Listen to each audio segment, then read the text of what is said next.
ಮನವೆಂಬ ದೊಡ್ಡ ದೋಣಿಯಲ್ಲಿ ಹರಿನಾಮವೆಂಬ ಭಂಡವ ತುಂಬಿ ವ್ಯವಹಾರವನ್ನು ಮಾಡುವೆನಯ್ಯ.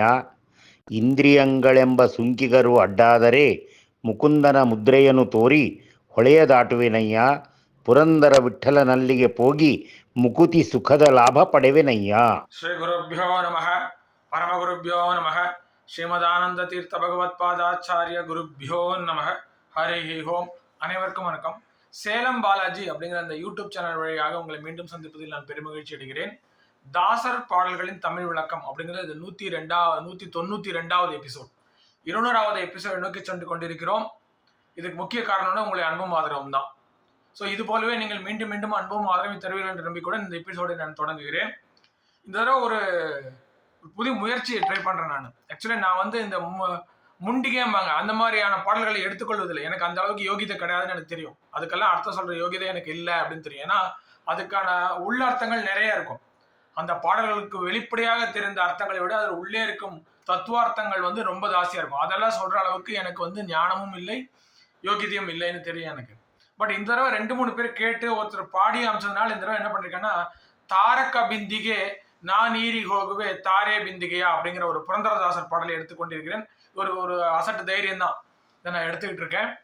இதை பற்றி நிறைய பேர் விளக்கங்கள் கொடுத்திருக்கிறார்கள், நானும் இதற்கு கொடுக்க. அதாவது என்னன்னா, புரந்தரதாசர் இது என்ன வச்சு மனசுல வச்சு பாடினாருங்கிறது அவருக்கு தான் தெரியும், வேற யாருக்கும் தெரியாது. அவரவர்களுடைய யதாசக்தி யதாமதி அவர்கள் அர்த்தம் சொல்லி கொண்டு போவார்கள், அவ்வளவுதான். ஸோ எனக்கு தெரிந்ததை, நான் அறிந்து கொண்டதை, நான் புரிந்து கொண்டதை உங்களுக்கு நான் கூறுகிறேன், அவ்வளவுதான் இந்த பாட்டில். அதாவது இந்த மாதிரி பாடல்களுக்கு உண்மையான அர்த்தம் என்னன்னா பாடல் எழுதியவங்களுக்கு தான் தெரியும், மற்றவங்களுக்குலாம் தெரியாது. அவர்கள் என்ன புரிந்து கொண்டார்களோ அதை சொல்லி கொண்டு வருவார்கள். ஸோ அந்த வகையில் இந்த பாட்டை வந்து நான் இந்த தடவை எடுத்திருக்கேன். இந்த பாடலை வந்து ஸ்ராவியா ஹிர்தடுகா அப்படிங்கிறவங்க தான் பாடியிருக்காங்க. இவங்க நம்மளுக்கு முன்னாடி 2-3 பாட்டு பாட இருக்கிறார்கள். இவர்கள் மைசூரை சேர்ந்தவர். அங்கே வந்து பாடல்கள்லாம் கற்றுக்கொண்டிருக்கிறார். நன்றாக கர்நாடிக் மியூசிக் பாடக்கூடியவர். அவருடைய எந்த சேனல்லாம் இருக்கு, இன்ஸ்டாகிராம் சேனலில் நிறைய தாசர் பாடல்களை பாடி வெளியிட்டு இருக்கிறார். மிக நன்றாக பாடக்கூடியவர். அவர் இந்த பாடலை பாடி அனுப்பிச்சாங்க, சார் இந்த பாட்டை போடுங்கன்னு. அதனால நான் இந்த பாட்டை எடுத்துக்கிட்டேன். அவருக்கு என்னுடைய நன்றியும் வணக்கத்தையும் தெரிவித்துக் கொள்கிறேன். இப்போ இந்த பாட்டை எடுத்துக்கிட்டீங்க, இந்த பேக்ரவுண்டு என்னன்னு பார்த்தீங்கன்னாக்கா, தாசர் என்ன சொல்ல வரார் அப்படின்னாக்கா, எனக்கு ஒரு தேகத்தை கொடு, ஒரு நல்ல தேகத்தை கொடு, நான் வந்து சத்காரியங்களை செய்ய வேண்டும் அப்படின்றாரு. அதாவது நம்மளுக்கு தமிழ்லாம் கூட பார்த்தீங்கன்னு வச்சுக்கோங்க, எதுக்குமே ஒரு உருவகம் உண்டு.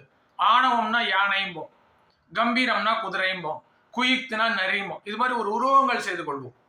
அது மாதிரி இந்த தேகம் இருக்கிறது, நிலையில்லாத இந்த தேகம் இருக்கிறது இல்லையா, இந்த தேகத்தை வந்து எப்பவுமே ஒரு மண் பானையுடன் வந்து உருவகப்படுத்தி சொல்வார்கள்.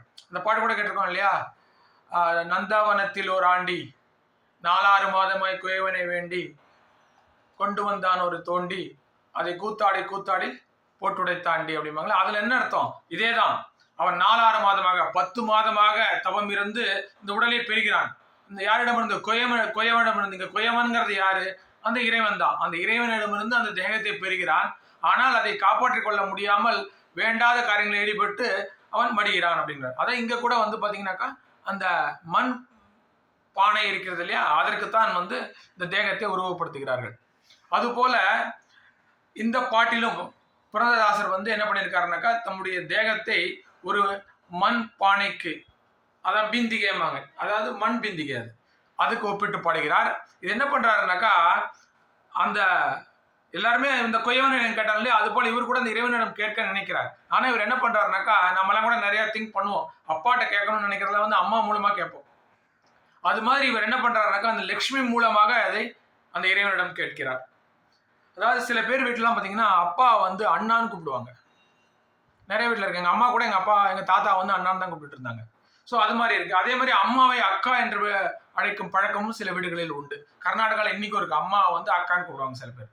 ஸோ அது மாதிரி என்ன சொல்றாருன்னா, அந்த லக்ஷ்மி தேவி அக்கா என்று அழைக்கிறார். அந்த அக்கா என்று அழைத்து, அம்மா எனக்கு ஒரு நல்ல தேகத்தை கொடு, இந்த தேகத்தை வைத்துக்கொண்டு நான் என்ன பண்ண சாதனைகள் செய்து முக்தி அடைய வேண்டும் அப்படின்னு வேண்டார். அதாவது எந்த ஒரு ஆன்மாவுமே ஆன்மா அழிவு இல்லாதது.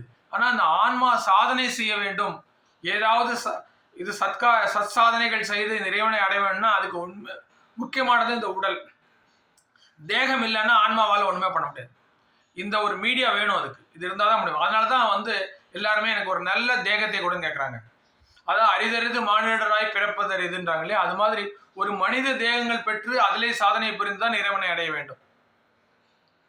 ஸோ அது போல எனக்கு ஒரு நல்ல தேகத்தை கூடமா அப்படின்னு கேட்கிறாரு. அது கேட்டு இந்த பாட்டில் என்ன கொண்டு வர்றாருனாக்கா, அந்த தேகத்திலே நான் என்ன செய்வேன், அந்த தேகத்தை வைத்துக்கொண்டு நான் என்ன செய்வேன் அப்படிங்கிறத விளக்குகிறார். அதாவது எகைன் இந்த தேகத்தை வைத்துக்கொண்டு நல்ல கர்மங்களை சத்கர்மங்களை செய்து நான் முக்தியை அடைவேன் அப்படின்னு சொல்றாரு. இது என்ன பண்றாருன்னா, நீர் இருக்கிறது இல்லையா, நீரை வந்து கர்மா அப்படின்னு, அதாவது இங்க நீர் அப்படின்னு அவர் சொல்றது வந்து கர்மான்னு அர்த்தம். அதாவது ஈவன் உபனிஷத்துக்களை கூட, ஈஷாவாச உபநிஷத்துல கூட அங்க கூட என்ன சொல்றாருனாக்கா, இந்த நம்முடைய கர்மக்கள், இந்த மாணவர்கள் சரி கர்மாக்கள் இருக்கிறது இல்லையா, இதை வந்து அந்த முக்கிய பிராண தேவர் இருக்கார் இல்லையா, அவர் தான் இறைவனுக்கு அர்ப்பணிக்கிறார்ன்றாங்க அப்படின்னு சொல்லுது உபநிஷத்துல. அப்படி சொல்லும் பொழுது அவங்க வந்து இந்த கர்மாங்கிறத எப்படி உபயோகப்படுத்துறாங்கன்னா, நீருங்கிற மாதிரி தான் உபயோகப்படுத்துறாங்க. அதை அவர்கள் பகவானுக்கு அர்ப்பணம் செய்கிறது, முக்கிய பிராணர் அர்ப்பணம் செய்கிறார். அதாவது நான் சொன்ன மாதிரி இந்த யானைக்கு எப்படி ஆணவம் மாதிரி கர்மாவுக்கு வந்து நீரை வந்து உருவப்படுத்துவார்கள். அதனாலதான் இந்த இடத்துல நான் நீரிக போகவே அப்படின்னாக்கா, நான் இந்த உடலை எடுத்துக்கொண்டு இந்த ஆன்மாவை உடலில் வைத்துக்கொண்டு நல்ல கர்மங்களை செய்வேன் அப்படிங்கிற மீனிங்ல இவர் சொல்றாரு. ஸோ அது மாதிரி ஒரு அமைந்த பாடல். இதுல வந்து அவர் என்ன பண்றாரு, ஞான பக்தி வைராகியத்தை கொண்டு வருகிறார், பக்தியை கொண்டு வருகிறார், வைராகியத்தை கொண்டு வருகிறார், ஞானத்தை கொண்டு வருகிறார், எல்லாத்தையுமே அதில் கொண்டு வர்றார் அவர். ஸோ அது மாதிரியான ஒரு பாடல் இது. இந்த பாடலை வந்து நம்ம முதல்ல நம்முடைய ஸ்ராவியா மேடம் அவர்கள் பாடுவதை கேட்போம்.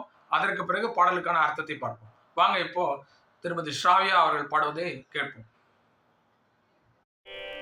ತಾರಕ ಬಿಂದಿಗೆ ನಾನಿರಿಗೋಗುವೆ ತಾರೆ ಬಿಂದಿಗೆಯ, ತಾರಕ ಬಿಂದಿಗೆ ನಾನಿರಿಗೋಗುವೆ ತಾರೆ ಬಿಂದಿಗೆಯ, ಬಿಂದಿಗೆ ಒಡೆದರೆ ಒಂದೇ ಕಾಸು ತಾರೆ ಬಿಂದಿಗೆಯ, ಬಿಂದಿಗೆ ಒಡೆದರೆ ಒಂದೇ ಕಾಸು ತಾರೆ ಬಿಂದಿಗೆಯ, ತಾರಕ ಬಿಂದಿಗೆ ನಾನಿರಿಗೋಗುವೆ ತಾರೆ ಬಿಂದಿಗೆಯ, ರಾಮನಾಮವೆಂಬೋ ರಸವುಳ್ಳ ನೀರಿಗೆ ತಾರೆ ಬಿಂದಿಗೆಯ, ರಾಮನಾಮವೆಂಬೋ ರಸವುಳ್ಳ ನೀರಿಗೆ ತಾರೆ ಬಿಂದಿಗೆಯ, ಕಾಮಿನಿಯರ ಕೂಡಿ ಏಕಾಂತವಾಡೆನು ತಾರೆ ಬಿಂದಿಗೆಯ, ಕಾಮಿನಿಯರ ಕೂಡಿ ಏಕಾಂತವಾಡೆನು ತಾರೆ ಬಿಂದಿಗೆಯ,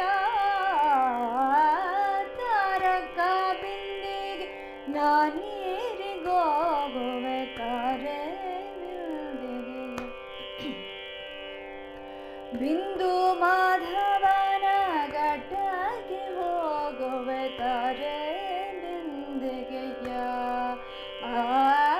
ಬಿಂದು ಮಾಧವನ ಘಟ್ಟಕ್ಕೆ ಹೋಗು ತಾರೆ ಬಿಂದಿಗೆಯ,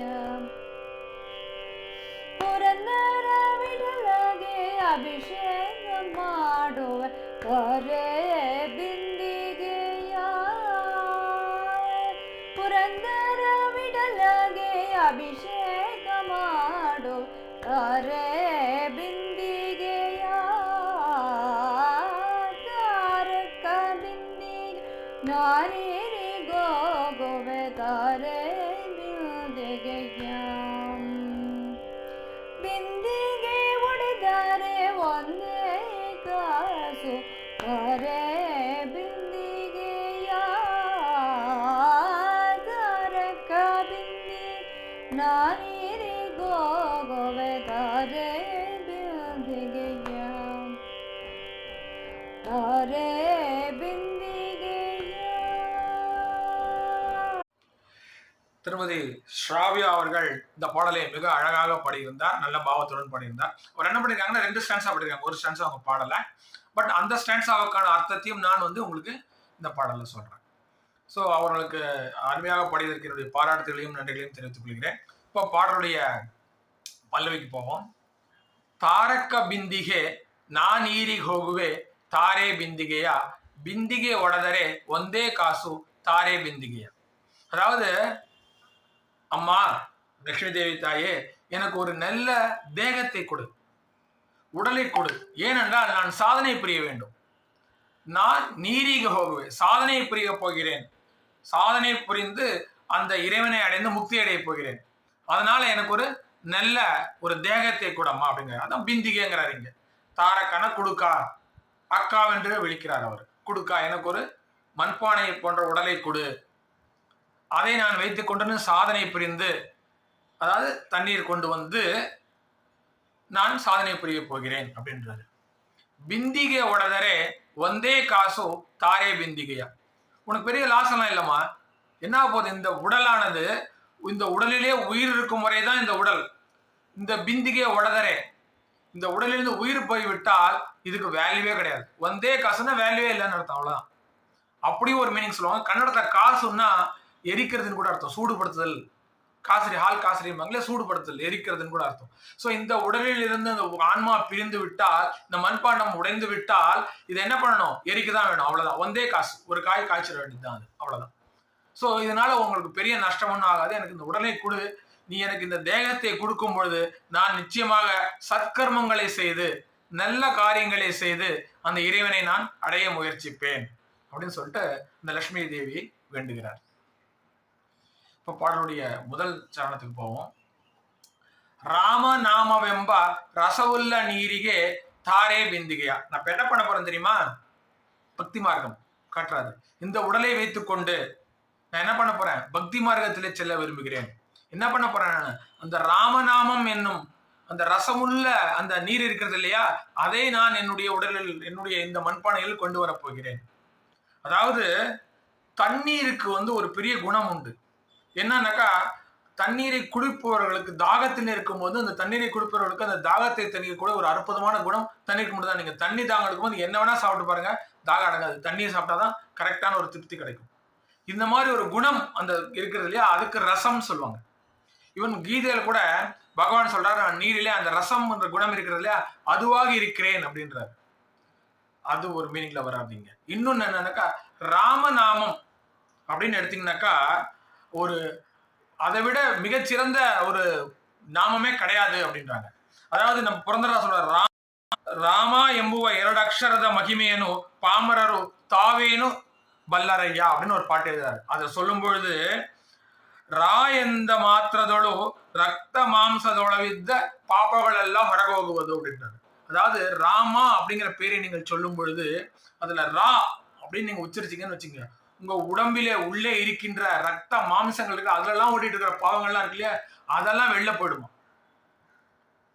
மா அப்படின்னு சொன்னீங்கன்னாக்கா வெளியில இருக்கிற பாவங்கள் மறுபடியும் உள்ள வராது. அது அப்படியே கவச்சமாக நம்ம கேட்கணும். அவ்வளவு மகிமை வாழ்ந்தது இந்த ராமநாமம். அந்த ராமநாமனுடைய ரசத்தை நான் என்னுடைய உடலிலே கொண்டு எடுத்துக்கொள்ள போகிறேன். ராமநாமத்தோட ரசம் என்னன்னு பாத்தீங்கன்னா சாரம். ரசம்னா சாரம்னு ஒரு அர்த்தம் உண்டு. சோ அந்த ராமநாமத்துடைய சாரம் யாரு, நம்ம முக்கிய பிராண தேவர் தான். அவர் தான் நம்ம உடலிலே முழுக இருக்கிறார் இல்லையா. அவர் எல்லாம் நம்ம இல்ல, முக்கிய பிராண தேவர் நம்ம உடல் முழுக்க பரவி கொண்டே இருக்கிறார் எப்பொழுதும். அவர் இருக்கிற வரைக்கும் தான் நாம, அவரை முக்கிய பிராணர் நம்ம உடல் விட்டு போய்விட்டாலும் நம்ம இல்லை. சோ அதை நான் எடுத்துக்கொள்கிறேன் அப்படின்றாரு. அதுதான் ராமநாம வெம்ப ரசவுல்ல நீரிகை தாரே பிந்திகையா. இதை வாங்கிட்டு, சரி லட்சுமி கேட்கறாங்க, இந்த உடம்ப வாங்கிட்டு நீ பாட்டுக்கு வேற ஏதாவது பண்ணிட்டு தெரிஞ்சேன்னா என்னப்பா பண்றது. காமினரோட கூடி ஏகாந்த வாடனும் தாரே பிந்திகையா. அந்த காலத்துலலாம், அதாவது வெளியர்த்தம், அந்த காலத்துல தண்ணிக்கு போகக்கூடிய பெண்கள்லாம் என்ன பண்ணாங்கன்னா, ஊருக்கு குளத்திலயோ ஒரு ஆற்றிலோ அல்லது கிணறிலோ தண்ணீர் எடுக்க செல்வார்கள். இப்பதான் வீடு வீடு பைப்பெல்லாம் வந்திருக்கு, அப்பெல்லாம் அதெல்லாம் இல்லையே. அவங்க போவாங்க. அப்ப போகும்பொழுது ஒருவருடன் ஒருவர் பேச்சு கொள்வார்கள். அவர் வீட்டில் இருக்கிற நலங்களை விசாரித்துக் கொள்வார்கள், ஊரும்பு பேசுவார்கள், இதெல்லாம் பண்ணிட்டு இருப்பாங்க. அது மாதிரி பண்ண மாட்டேங்கிறார். அதாவது இந்த இடத்துல அது அர்த்தம் கிடையாது. நீ இந்த உடம்புக்கு எனக்கு கொடுத்தாயானால், இந்த நல்ல தேகத்தை கொடுத்தாயானால், அதுல நான் என்னுடைய இந்த ராமநாமம் என்ற ரசத்தை வைத்துக்கொண்டு கெட்ட காரியங்களுக்கு என்னுடைய இந்த உடலை பயன்படுத்த மாட்டேன், நல்ல சத்காரியங்களை செய்வேன், துஷ்கர்மங்களை செய்ய மாட்டேன். அதுதான் அர்த்தம் இங்க. காமினியரோட கூடி ஏகாந்த வாடணும் அப்படின்னாக்கா உலக ஆசைகளிலே மூழ்கி அந்த பகவானை நான் மறக்க மாட்டேன் அப்படிங்கிறது தான் இந்த இடத்துல அர்த்தம். ஸோ நான் வந்து என்ன பண்ண மாட்டேன், இந்த உலக ஆசைகளிலே மூழ்கி அந்த இறைவனை மறக்க மாட்டேன் அப்படிங்க வைராக்கியத்தை கொண்டு வரார். அதான் சொல்ல, நான் அது மாதிரி செய்ய மாட்டேமா, எனக்கு அந்த உடலை கொடு தாரே பிந்திகையா, எனக்கு அந்த குடத்தை குடம்மா அப்படின்னு கேட்கிறார். இப்போ அடுத்த இதில் போகிறோம். கோவிந்த எம்போ குணமுள்ள நீரிகே தாரே பிந்திகையா. இந்த கோவிந்தா என்ற குணமுடைய நீரை நான் கொண்டு வர வேண்டும், என்னுடைய உடலுக்கு, இந்த ஆன்மாவுக்கு நான் கொண்டு வர வேண்டும். அதற்கு என்னுடைய அந்த எனக்கு ஒரு உடலை குடமான்னு கேட்கிறார். இந்த கோவிந்தா அப்படின்னா என்ன அர்த்தம்னாக்கா, மறைகளால் வேதங்களால் மட்டுமே அறியப்படுபவன் அப்படின்னு அர்த்தம். கோவிந்தான்னா வேத ஒரு அர்த்தம் இருக்கு. கோவிந்தா என்னும் சொல்லுக்கு ஒரு அர்த்தம் என்னன்னாக்கா வேதங்களால் அறியப்படுபவன் அப்படின்னு அர்த்தம். அதாவது ஞானத்தால் மட்டுமே அறியக்கூடிய ஒருவன் அப்படின்னு அர்த்தம். அப்ப இந்த இடத்துல என்ன சொல்றாரு, ஞானத்தை சம்பாதிப்பேன் அதான் சொல்ல வர்றாரு. நீ எனக்கு இந்த உடலை கொடுத்தாயானால் நான் என்ன பண்ணுவேன், அந்த வேதங்களால் மட்டுமே அறியப்படக்கூடிய அந்த கோவிந்தா என்ற அந்த நாமத்தை எடுத்துக்கொண்டு ஞானத்தை சம்பாதிப்பேன்.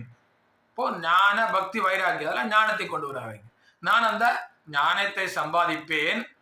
அவ்வாறு பெற்ற அந்த ஞானத்தை கொண்டு நான் என்ன பண்ணுவேன், ஆவாவ பரியலி அமிர்த பானக்கு தாரே பிந்திகையா.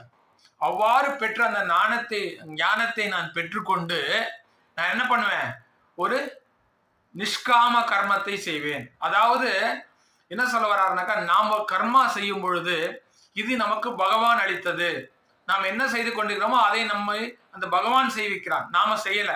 இதனால் நம்மளுக்கு என்ன பலன் கிடைக்கிறதோ அதை பகவான் கொடுக்கிறான். நாம செய்ததனால் கிடைக்கவில்லை, நாம் செய்த எதனாலும் நமக்கு பலன் கிடைப்பதில்லை, பகவான் கொடுப்பதனால் நமக்கு பலன் கிடைக்கிறது. நாம் செய்கிறோம்னா நாம் செய்வதில்லை, பகவான் நம்மை செய்ய வைக்கிறான். இது போல ஒரு எண்ணத்துடன் நிஷ்காம கர்மா அப்படிங்க இல்லையா, அதே போல செய்யும் பொழுது என்ன ஆகுதுனாக்கா, நாம செய்யக்கூடிய கர்மாக்களின் வினைகள் இருக்கு இல்லையா, அது நம்மளுடன் ஒட்டி கொள்வதில்லை, நமக்கு வந்து சேர்வதில்லை, நாம் அதுல இருந்து விலகி இருக்கிறோம். அப்படி இருக்கும் பொழுது என்ன ஆகுதுன்னா, நமக்கு ஒரு அமிர்தத்துவம் கிடைக்கிறது. அதாவது ஒரு உயர்ந்த நிலையை நாம் அடைகிறோம். அதான் அமிர்தம்னாலே நீர் தான். அத்தகைய ஒரு அமிர்தத்தை நான் பருகக்கூடிய நிலை எனக்கு கிடைக்கும். எனக்கு அந்த குடத்தை கொடுப்பான்னு கேட்கிறார். அதாவது இந்த ஞானத்தை பெற்ற காரணத்தினாலே நான் ஒரு எந்த விதமான பற்றும் இல்லாமல் எல்லாவற்றையுமே இறைவனையே நம்பி இறைவனின் செயல் என்று நான் கர்மாக்களை செய்யும் பொழுது அதன் பலன் எனக்கு ஒட்டுவதில்லை. அதனால் என்ன ஆகுது, எனக்கு முக்தி கிடைக்கக்கூடிய நிலை வரும். அதாவது அமிர்தத்துவம்னா என்ன, ஒரு பிறப்பில்லா நிலை. அப்படி ஒரு நிலை எனக்கு கிடைக்கும். அதனால எனக்கு அந்த உடலை கொடுமா அப்படின்னு கேட்கிறார். இப்ப என்ன சொல்றாரு, ஃபர்ஸ்ட் ராமநாமம் என்ற ரசத்தை நான் எடுத்துக்கொள்வேன், பக்தியை எடுத்துக்கொள்வதனால் காரணத்தினாலே நான் இந்த உலக ஆசைகளில ஈடுபட மாட்டேன்னு சொல்லி, அதுக்கப்புறம் ஞானத்தை சம்பாதிப்பேன், கோவிந்தா எம்போ குணமுள்ள நீரிகே அப்படிங்கிற இடத்துல நான் ஞானத்தை சம்பாதிப்பேன்னு சொல்லி இங்க வைராகியத்தை மறுபடியும் கொண்டு வராரு. அதனால் எனக்கு என்ன கிடைக்கும், எனக்கு ஒரு ஒரு பிறப்பில்லா ஒரு நிலையை எனக்கு கிடைக்கும் அப்படின்னு சொல்றாரு. அதுதான் இந்த ஒரு சரணத்தை சொல்றாரு. அடுத்தது ஒரு கடைசி சரணம். அங்க வந்து அவருடைய புரந்தர விட்டலா அப்படிங்கிற ஒரு அங்கீதத்தை கொண்டு வந்து இந்த பாடலை அவர் முடிக்கிறார். இங்க என்ன சொல்றாரு பாருங்க, பிந்து மாதவன கட்டக்கே போகுவே தாரே பிந்திகையா. இப்ப என்ன பண்ணிருக்காரு, ராமநாமத்தை எடுத்துக்கொண்டு பக்தியிலே மூழ்கி அதன் மூலமாக உலக ஆசையை துறந்து அதற்கு பிறகு ஞானத்தை சம்பாதித்து கொண்டு நிஷ்காம கர்மக்களை செய்து அதன் மூலமாக ஒரு அமரத்துவத்தை பெற்று விட்டார். இப்ப அவர் அடுத்தது என்ன செய்ய போறாரு, பிந்து மாதவன கட்டக்க போகுவே. அதான் இங்க வந்து காஷி கஷேத்திரம்னு சொல்லலாம். பிந்து மாதவன கட்டான்னா காஷி கஷேத்திரம். ஆனா இங்க என்ன அவர் சொல்ல வர்றாருன்னா, நான் அந்த வைகுண்டத்துக்கே போவேன் அப்படின்னு சொல்ல வர்றாரு. நான் அந்த அமரத்துவம் எழுதி விட்டேன், எனக்கு வந்து பிறப்பில்லா ஒரு நிலைமை கிடைத்திருக்கிறது, நான் என்ன பண்ணுவேன், பிந்து மாதவன கட்டக்க போகுவேன், இவ்வளவுலாம் செஞ்சுட்டேன், எனக்கு கண்டிப்பாக எனக்கு வந்து இந்த சொர்க்கம் கிடைக்கும், மீண்டும் அந்த வைகுண்டம் கிடைக்கும், மீண்டும் பிறக்கக்கூடிய நிலை எனக்கு கிடைக்காது. அதனால நான் எங்க போவேன், பிந்து மாதவன கட்டக்க போகுவேன். இங்க காசி இன்னும் வச்சுக்கலாம். காசிக்கு போனால்தான், காசியில என்ன பண்றாங்கன்னா, காசியில இறப்பவர்களுக்கு முக்தி. காசியில என்ன பண்ணுவாங்கன்னா, யார் இருக்கிறார்களோ அவருடைய காதிலே சிவபெருமான் வந்து ராமநாமத்தை உபதேசிப்பார், அவர்களுக்கு முக்தி கிடைக்கும். ஸோ அப்படியும் கூட வச்சுக்கலாம். நான் காசிக்கு போய் அங்கே நான் முக்தி அடைவேன். இவ்வளவு பெற்ற இந்த கர்மாக்களை எல்லாம் நான் சம்பாதித்திருக்கிறேன் இல்லையா, நல்ல கர்மாக்கள், சத்கர்மாக்கள், சாதன சரீரம் படைத்திருக்கிறேன்.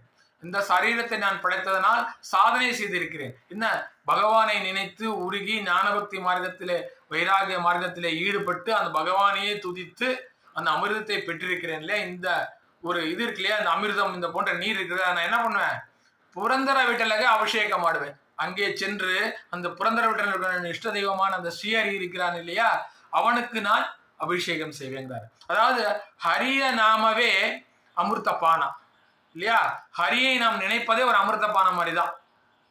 அதனால அவர் என்ன பண்ணாரு, ஹரிநாமத்தை படுவதால் எனக்கு அமிர்த பானம் கிடைக்கிறது, அமிர்த பானம் கிடைத்ததுனால் எனக்கு முக்தி கிடைக்கிறது, இந்த முக்தி கிடைத்ததுனால் நான் வைகுண்டம் செல்வேன், வைகுண்டம் சென்று என்னுடைய இந்த கர்மாக்களை எல்லாம் அந்த முக்கிய பிராணதேவர் மூலமாக அர்ப்பணிக்கிறோன்னு சொல்றாலே, அது மாதிரி என்னுடைய கர்மாக்களை எல்லாம் நான் அந்த புரந்தர விடலுக்கு என்னுடைய இவனுக்கு நான் அர்ப்பணிப்பேன், அபிஷேகம் செய்வேன் அப்படின்னு சொல்லி இந்த பாடலை முடிக்கிறார். இந்த பாடலுக்கு எனக்கு என்னால் முடிந்தவரை என் யோகியத்துக்கு தகுந்தவாறு விளக்கம் அளித்திருக்கிறேன். இதுதான் தவறுகள் இருந்தால் மன்னிக்கவும். உங்களுக்கு வேற ஏதாவது சொல்லணும்னா கூட கமெண்ட்ல சொல்லலாம்.